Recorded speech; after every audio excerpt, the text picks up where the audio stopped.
It says, they brought to the Pharisees a man who was formerly blind, which that's a great name, isn't it? The man who was formerly blind. Verse 14, now it was a Sabbath on the day when Jesus made the clay. Notice it says when he made the clay and opened his eyes. It doesn't just say it was a Sabbath on the day he healed the man.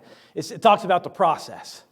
It was a Sabbath on the day when he made the clay and opened his eyes. When the Pharisees also were asking him again how he received his sight, and he said to them, he applied the clay to my eyes, and I washed, and I see.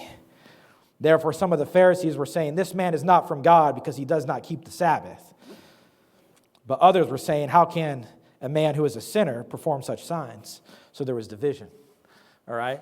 Some couldn't see past the fact that he broke their interpretation of the Sabbath. Now, Jesus is not actually breaking the Sabbath, all right?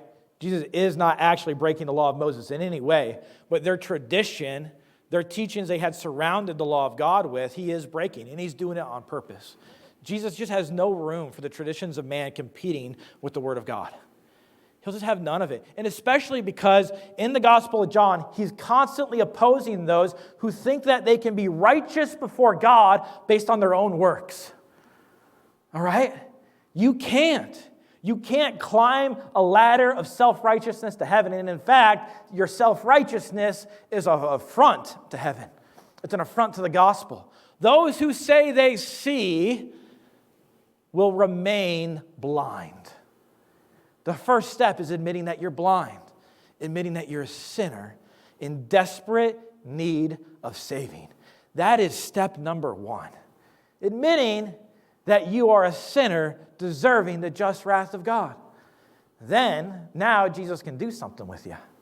He can open your eyes. But if you think you have no need of healing, you're not going to get it, are you? No, you need to recognize that there is a sickness in your soul that needs a divine cure, and you can't do it yourself. You can't climb that ladder out of that situation. You need Christ to do it for you. And if you will simply trust in Him, He'll open your eyes.